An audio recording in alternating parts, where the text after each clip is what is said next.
You are a Locked On Braves postcast, part of Locked On Sports Atlanta, your team every day.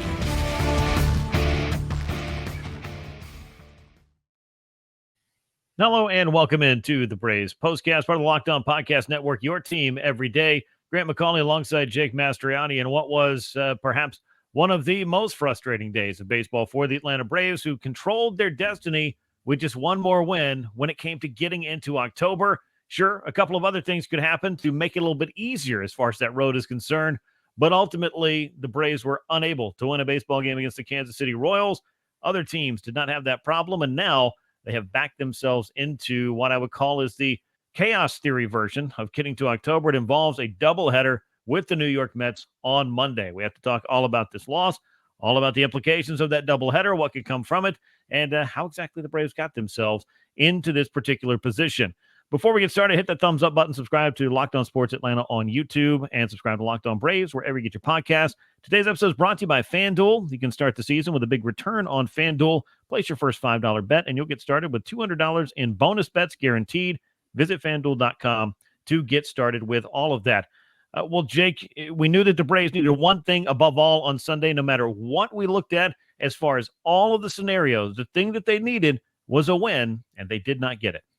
They didn't, but it's kind of incredible that they were even in that spot coming into the weekend. A lot had to go their way for that to even be an option, but still, it felt like it was a good chance to win and a good chance to go ahead and get things locked up, but they just weren't able to get it done. And now, as you said, you kind of backed yourself into a corner here on an extra day of baseball for fans, but all eyes will be on them and the Mets on Monday now. Yeah, and we'll get into a lot of that later on. I mean, the Braves get not one, but two different chances to get themselves into the postseason. Obviously, there are ideal circumstances and not so ideal circumstances. And then I guess beyond that, there are some really not ideal circumstances that could go on if you don't win either of those two games. But we will get into that later. The problem was on Sunday, they could have made it a lot easier on themselves, but unfortunately, they could not find the hits that they wanted, or that they needed rather, to get in this game in order to turn some things around, because we wondered who would start. It ultimately was the veteran Charlie Morton. He gave up 3 runs in the first, and that, Jake, was enough for Kansas City to skate by on this day and avoid a sweep at the hands of the Braves, because lest we forget, the Braves had already won this series, and we're just looking for one more win. Sweeps are hard to come by. And again, I'm not trying to make excuses for the Braves, but it's hard to sweep anybody. The Mets couldn't finish off the sweep of, or the Brewers couldn't finish off the sweep of the Mets, and the Padres couldn't over the Diamondbacks. And look, Charlie Morton, I thought was the right choice. We talked about it. You asked me at the end of last postcast who I thought it would be, and I thought it would be Charlie Morton. And just made a lot of sense with that Brewers offense struggling to score. If Charlie could avoid the big inning, and that's just what he wasn't able to do in this one. You give up a 3-spot in the first inning, and this offense wasn't great in this series. They did enough to win because the pitching was so good, and that's been the story of this year. But you give up 3 in the first inning like that, and it's an uphill battle. But you still had 9 innings, Grant, 9 innings to get something done, and you couldn't. Yeah, and while we can debate the pitching plan, it's not hard to understand why the Braves went with Charlie Morton on Sunday, and obviously the doubleheader, which will now have Spencer Schwellenbach and Chris Sale both lined up as possibilities. Yeah, that's something that we can get to. I mean, throwing one of those guys today might have changed the outcome of the first inning. They might have had a bad game. We'll never know. Obviously, I understand there's sample sizes to work with, and clearly both of those guys are very good starting pitchers as well. But the fact is, and I think you just hit the nail on the head, the Braves had 9 innings to try to cobble together some hits and put some runs on the board, and they weren't able to do that. And, it may not have just mattered who was pitching in this game because the offense was MIA. Atlanta 1 for 9 with runners in scoring position, stranded 9 men on base, had another thrown out trying to get to third base, and another thrown out at home in the midst of maybe one of the only good rallies they had, or possibilities they had to have a rally in this game as well. It just was not a good day for the Atlanta offense. And stop me if you've heard this before, but I know you have because you sat in on this show with me. That's the frustrating reality of the Atlanta Braves in 2024. It's what we've talked about, and it's why I didn't think this team would make the postseason. Now, they still got a very good chance to do so, but I just don't trust this offense, and we haven't been able to for a long time now. And this is a game where you knew whether you thought Charlie Morton was the right decision or not. Once Charlie Morton was out there, you knew the offense was going to have to score you some runs. I mean, that's how you win games anyway, but you knew it couldn't be one of these games where they just went out and couldn't find that big hit. You knew they were going to have to score 4 or 5 runs to probably win this game. And you had opportunities in this one. I mean, almost every inning, they were getting a runner on. Many innings, they had multiple runners on. Many innings, they had a runner at second base, and they just could not find that big hit. Like you mentioned, 1 for 9 with runners in scoring position. I mean, they had opportunities. Chances were there, but it's just the same thing that has held this team back from what I think being one of the better teams in baseball and probably being a team going into the postseason that is a favorite to win the World Series. If you could just get any type of average offense, this team would be right up there with the rest of them. But it's been the same struggle that we've seen all season long. They just cannot find that big hit when they need to. No, and the Braves leaving 9 men on base in this game, and we've talked a little bit about this, but might as well. I don't even have this on my rundown, but I've thought about it. I tweeted about it during the game as well. When you look at the the lineup construction for the Braves, I mean, Michael Harris II is setting the tone at the top. Ozzie Albies coming back from injury. I said this, and I'll stand by it. It's a net positive for the Braves to get a player like Ozzie back. I know a lot of people would say, well, why would you not go with Whit Merrifield? Well, if you go back and look, in addition to the fractured foot, Whit Merrifield was OPSing about 400. OPSing, not on basing, OPSing about 400 over the previous 3 weeks, including after fracturing his foot and coming back. It's kind of a no-brainer to see what you can get out of Ozzie Albies in this scenario because he is who he is, and he is an important player for the Braves. But putting him in the second spot of the order, it obviously on this day proved costly because he went 0 for 5 and left 6 men on base. But beyond that, he has really struggled to find himself, and I don't blame him because he's batting right-handed, can't switch hit against mostly right-handed pitchers, though he had a couple of chances against lefties today.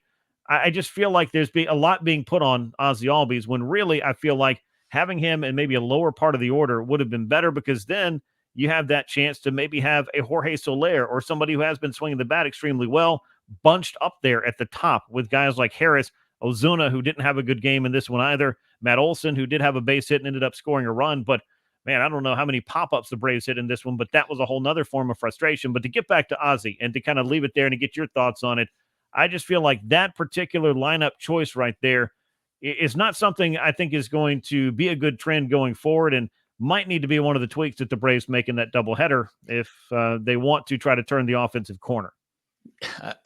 Well, we both talked about it on here. I said at the moment that they put out the first lineup when Ozzie was what came back, I don't understand why you put him in the 2-hole, a guy who's clearly playing hurt. I mean, if he wasn't hurt, he'd be batting left-handed. So clearly there's something there where he's not 100%. He's having to have a bunch of right on right matchups. Jorge Soler was hot at the time. It did not make sense to make that move. Why not put him down in 6th, 7th part of the order, see what he can do? And if he, proves himself and comes back hot, then yeah, maybe you move him up. And you kind of have to play and this has been the thing all year long with this offense. You've had to try to play the hot hand and who's swinging the bat well right now and move things around. Well, look, I'm sorry, Ozzie's not. He's 4 for 31 since coming back. He doesn't need to be in that 2 spot. It's not the best spot for him right now. It's not the best spot for this Braves lineup. So I agree. Something has to change. And it was a rough day for him on Sunday, as you said. Came up in some big spots, and a couple of those spots were against lefties. And he was missing fastballs, down in the middle of the zone. It's clearly not Ozzie that we were hoping for. Like you said, I'm glad that he's back. And I think, where Whit Merrifield was playing on a broken foot and he wasn't batting great himself either after breaking that foot. I'm certainly fine and glad that Ozzie's there. But just, again, as we've talked about a lot, just did not make sense the lineup that they put out since he's been back. Yeah, and it's not just to point at Ozzie Albies as the only guy that didn't come through on this day. I mean, there were plenty of opportunities up and down the order. The only man, I believe, with a hit with runners in scoring position was Ramon Laureano. He punched out 3 times in this game, though, and left some runners on himself. Obviously, with Marcell Ozuna, with Matt Olson, Jorge Soler, and others, just a ton of pop-ups in this game. I don't know what it was about getting pitches over the plate and just not being able to really, bring the bat path directly to the ball to get what I believe are called line drives. You just didn't see a lot of those in this game. And, all jokes aside, I mean, as much as you can look at it and say, oh, it's difficult to watch a lineup strike out 12, 13, 14 times. It's also difficult to watch a lot of hitters count pop-ups settling into the gloves of infielders and outfielders on their way into the infield. With runners in scoring position too, I mean, you had runners on base. Michael Harris gets on to begin the bottom half of the first inning for the Braves, and you're thinking, okay, maybe they'll get a run back here and get into it. He steals the base, which is great to see. But then you got Ozuna pops out, and Matt Olson pops out, and like you said, and then Soler pops out to begin the next inning, and it just, for whatever reason, the Braves were not able to line up a lot of the pitches coming from Royals pitching. And look, the Royals have a good pitching staff. That's why they are in the postseason. Sure. That is what has carried them this year. I mean, they weren't exactly throwing their best arms. I mean, they scratched their best starter on Sunday to throw their fifth starter out there. So I don't know what the reason was for that. But again, the Braves hitters just weren't able to square up any baseballs, especially with runners in scoring position. They just weren't able to come up with that big hit. And like I said, opportunity after opportunity. We talked a lot about Ozzie Albies. Marcell Ozuna over 10 in this series. And, Michael Harris, he gets on base, 3 times in this game, and he's been able to get the job done and get on. But the 2 guys behind him, aren't helping and aren't able to drive him in right now. So again, it's like you said, it's not just Ozzie. It was up and down. This was not a great offensive series. The pitching and a big hit by Sean Murphy and Travis d'Arnaud are the reason that the Braves were able to win this series. Yeah, and we'll talk a little bit more about the collective offensive woes of this club, which, honestly, and I'll go ahead and read the stat now. I was going to save it for later. They won 2 games without getting a hit with runners in scoring position. They finally get one, and, of course, they lose that game. I don't know if that's anecdotal or just a sign of bigger problems for this offense, but either way, we do have a lot more to get into as the Braves postcast will roll on. We'll talk some more about Charlie Morton's start. Obviously, the offense is center stage, I believe, under the microscope and really under the gun when it comes to reasons why the Braves were unable to win this game. As much as you can lay it at the feet of the pitching sometimes, it has not been that case very often this year without having to also look at the offense and kind of wonder what was going on. And this was another example of that. We also have to talk about the wild card picture at large now that the Braves and Mets have a doubleheader on their hands on Monday. We'll get to all of that as the Braves postcast continues. Hey, NFL fans, you can start the season with a big return on FanDuel, America's #1 sports book. When you get a hunch in the middle of the game, you can check out the latest stats, view live play-by-play, and so much more on the same page where you place your bets. You'll get started with $200 in bonus bets guaranteed when you place your first $5 bet. That's FanDuel.com. Visit FanDuel.com to get started today. Let's take a look at the box score of this game. It's not a fun one, not a pretty one either, especially for the Braves, who had so much riding on this one with the opportunity to perhaps get themselves out of some of the responsibilities that have now shifted to Monday, where they must play 2 games following this one. The Braves taking the loss drop to 88-72, 2 runs, 8 hits, no errors for Atlanta, 9 men left on base. That, of course, looms large. Royals 86-76, 4 runs, just 5 hits, 1 error for them, 2 men left on base. It was Alec Marsh who picked up the win, improves to 9-9. Charlie Morton takes the loss, drops to 8-10 on the year. Save goes to Bubic, his first, as he came on to throw a scoreless 9th and continue what was some very good work out of the Kansas City bullpen, which, by the way, we'll talk about the Braves bullpen in a minute. That was some pretty stellar work, but let's start with Charlie Morton. 4 1/3 innings, 4 earned runs, all coming on long balls, a pair of them. 1 3-run shot in the first inning was the big one by Massey that really opened things up for the Royals, put them on top to stay. 5 hits, 4 earned runs, 2 walks, 3 strikeouts. Again, the 2 homers. The rough first inning sunk them, and I know it's not fun, whether it's the optics of it as a fan or whether you're on the field as well, to watch a team go up 3-0. But there was an awful lot of things that could have gone right for the Braves offense that just didn't happen in this game as well.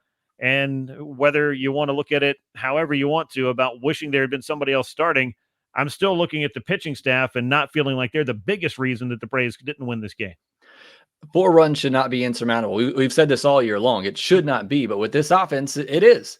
And look, not a great start by Charlie Morton. Certainly not. As I said, this is a Royals offense that has been struggling, and you really just have to avoid that big home run, and he couldn't.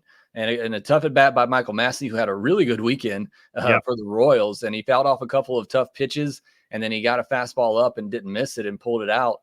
And it's 3-0 right there. And again, with this offense and the way that you felt about it this season, you almost feel like it's done, and it should not be that way, especially you give up those runs in the first inning, as we've talked about. You got 9 innings to come back from that. But this was not the best start for Charlie Morton. And again, I still think he was the best option, because you want to try to save Schwellenbach and Sale if you can, to give you your best chance in the postseason. And you got 3 games to win it. And so you throw Charlie Morton in that first one, hoping that the offense is going to have a good game that can bail you out if Charlie Morton doesn't have it. And he didn't, but the offense wasn't able to do their part. And just this, we haven't really talked about it. But this could be Charlie Morton's last start in a Braves uniform too.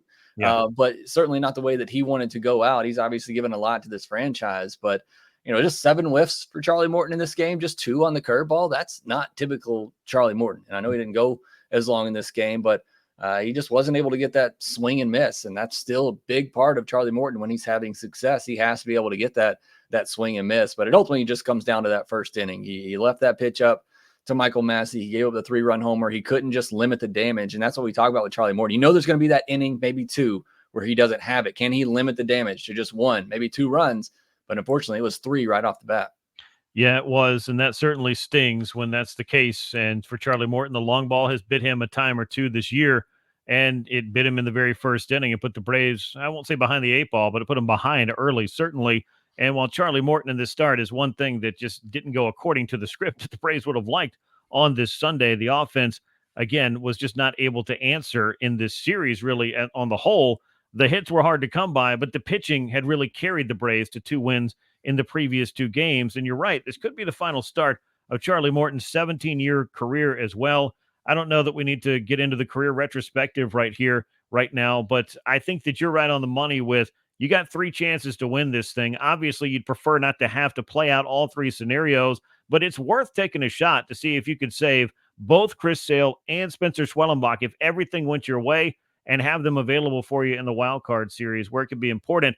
Now, you do have Max Fried, and you do have Reynaldo Lopez. And there are a lot of clubs out there going to the postseason that don't have that embarrassment of riches where they could choose really from 4 starters and feel really confident about it in a best 2 out of 3 scenario. But if the Braves have to burn through everybody on Monday, I don't know what game 3 is going to look like right now, and maybe now's not the time to talk about it. But I felt like it was a worthy gamble just to see if you could win on a day when Charlie Morton pitches for you on Sunday to try to save some of those options, some of those bullets for bigger games that are ahead. Yeah, it just made a lot of, that's why they saved Chris Sale, right? Is because they want to try to give themselves the best opportunity if they can get into the postseason to have those guys ready, because Max Fried, unless you're going to pitch him on short rest, wouldn't be available till game 2, or Reynaldo till game 3. So, if you have to throw both these guys on Monday, I don't know who's throwing game 1. Like I said, if you get there and if Max Fried doesn't pitch on short rest. So I thought it was a worthwhile gamble. And now you do have those 2 guys going. And as we've talked about and said numerous times, it may not have mattered who you threw in this game if the offense can't score more than 2 runs. So it might not have mattered anyway. Yeah, no, you're right about that. I had that backwards. You do have Max Fried and Reynaldo Lopez ready for you in this series. But yeah, you got to figure out how you want to start things out. And it's no secret the Braves would like to throw Chris Sale in that scenario. You're going to have to use Spencer Schwellenbach for sure on Monday. Will they have Chris Sale? If they win that game, the answer is yes. Well, if they don't win that first game and have to use him in the second game, then things start to get a bit murkier for the Braves as they try to sort all of this out. But again, I did feel like it was worth a shot on Sunday with Morton. We'll stick a pin in that. The Braves bullpen covered 4 2/3 innings of hitless ball with 1 walk and 11 strikeouts. And this was Grant Holmes, Daysbel Hernandez, Dylan Lee, and Luke Jackson. We're not talking about Pierce Johnson, Joe Jimenez, and Raisel Iglesias. Really great job by those guys to hold it right where it was and rack up some serious strikeouts. A great performance by the Braves bullpen, which I think is also good to see because you know who your big guys are in that bullpen. These other guys, they came to play, and they're going to play a role perhaps in what the Braves do because pitching is the strength of this club, and it's not just in the rotation. No, the bullpen was great in this one, and Charlie Morton not having it, giving up those 4 runs early, having to turn it over to the bullpen early. And the bullpen did a fantastic job. Grant Holmes, as you mentioned, Daysbel, I think he certainly made a case for himself. He got a big outing not too long ago. So, again, if the Braves get into the postseason, maybe he earns himself an opportunity there. So I thought he was great. Dylan Lee obviously has been good all year long. But you did have to use a lot of bullpen guys. I'm sure the Braves would have liked to not have to do that, having to potentially play 2 games, or they're going to play 2 no matter what. But either way, those guys came in and they kept this Braves team in the game and gave the offense a chance. It's just thing we keep coming back to. The offense couldn't get it done. No, they couldn't. They could not solve Alec Marsh and 4 Kansas City relievers, but they had chances galore. The series I would describe as unconvincing, at least if you're looking for consistency and continuity out of the Braves offense. 1 for 19 with runners in scoring position, 7 runs across the 3 games in the series as well. No hits with runners in scoring position in the 2 wins, and they finally got one here in a game that they lose. The ability to score runs consistently, without that, no matter how good your pitching plans are and no matter how well laid out and well executed it may be, it's going to be tough to win if you can't get the offense to back them up. And that's why you got 3 games to win 1. But I think if you're a Braves fan and you watch this season, it's just are you going to get the offense that you need to be able to win one of those games? Even if you're facing a Mets team in the second game that maybe doesn't have a lot going for them, can you still score enough to win? I mean, that's been the question all year long. And like you said, there's just no consistency up and down this lineup to be able to get it going. And it's the frustrating part because this pitching staff has been so good. And we talk about this game. I mean, the pitching, they gave up 4 runs, but it's again, what we've talked about all season, just that margin of error is so thin for this pitching staff. And what if Schwellenbach has a bad game? What if Chris Sale has a bad game? Can this offense overcome that? And I think that's what scares you the most as a Braves fan is what if your pitching doesn't keep you in it one game? Did you have any type of chance with the offense? And certainly doesn't feel that way. No, you're walking the razor's edge. That is for sure. A couple of Braves who did do some hitting on this day. Michael Harris, I don't know that you could have asked much more out of him. 3 for 5. The stolen base in this game. He's been setting the table at the top of the order. A couple of hits for Gio Urshela, including a home run. He's been swinging the bat really well over the past 2-3 weeks, really throughout the month of September. That's encouraging to see.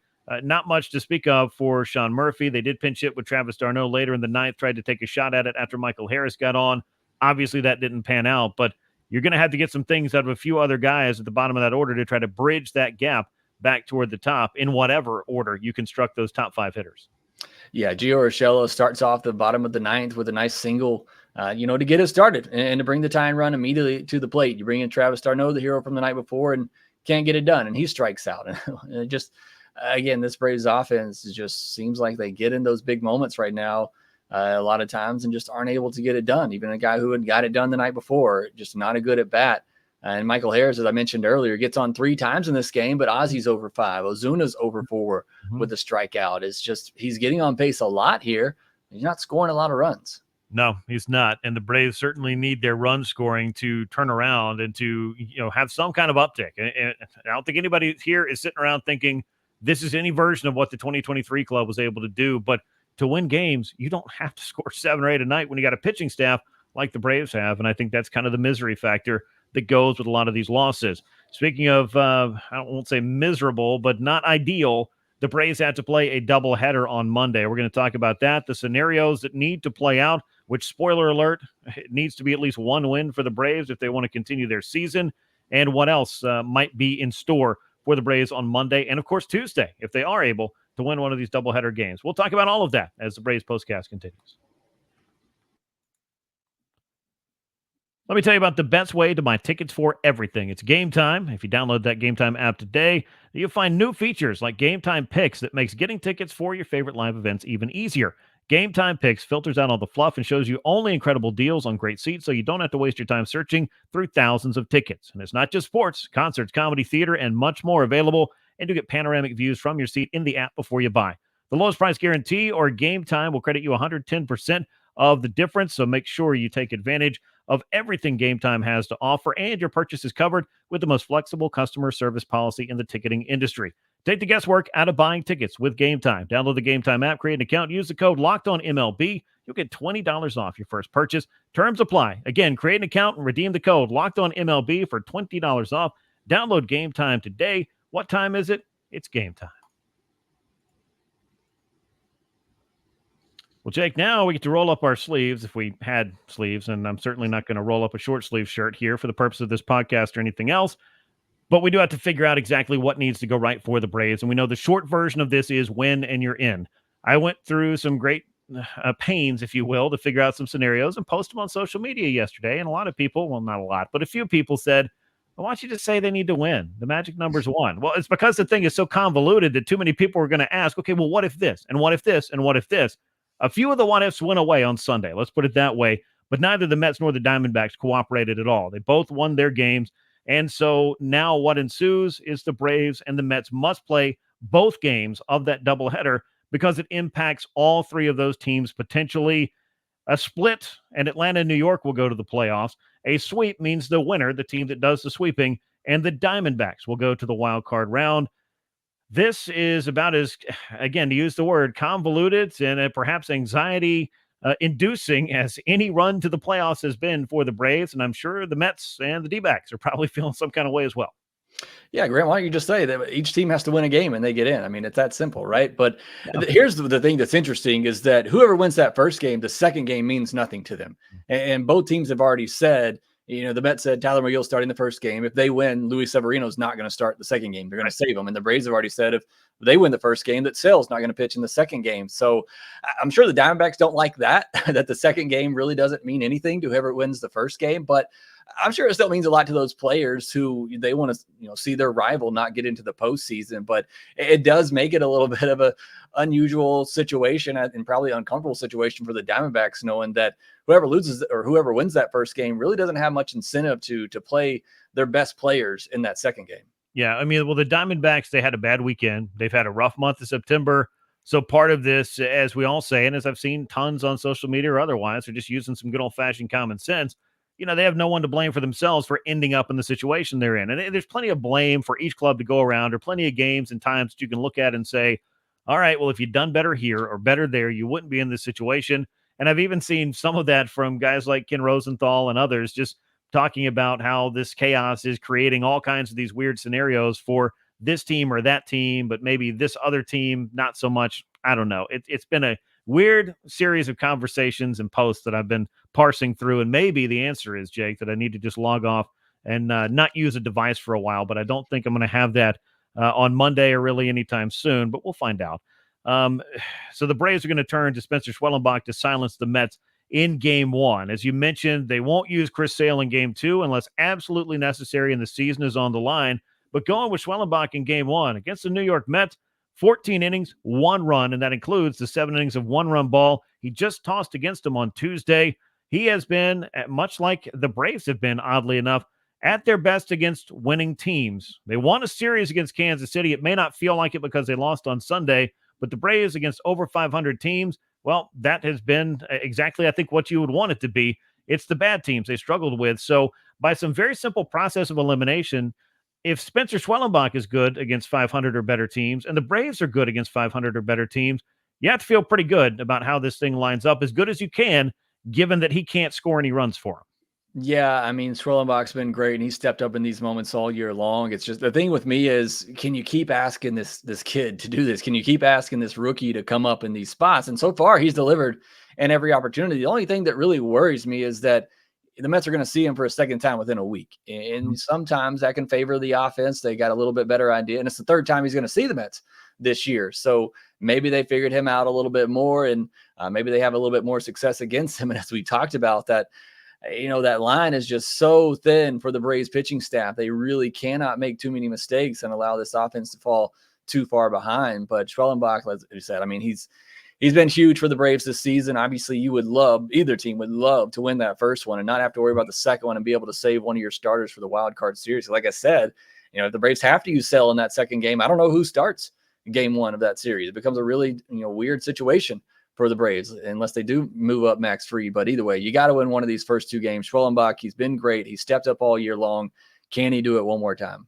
Yeah, with Chris Sale, once he wasn't able to throw Wednesday, it turned into a very, I think, interesting proposition as to when exactly you decided to use him, because knowing if he went at any point over the weekend just to pitch in the weekend to avoid the doubleheader, and the same thing plays out, so you take 2 out of 3 from Kansas City, well, now you have burned Chris Sale for basically what would amount to, depending on when he threw, I guess, the at least game one, if not game two, or possibly all the way pushed back into the game 3 scenario.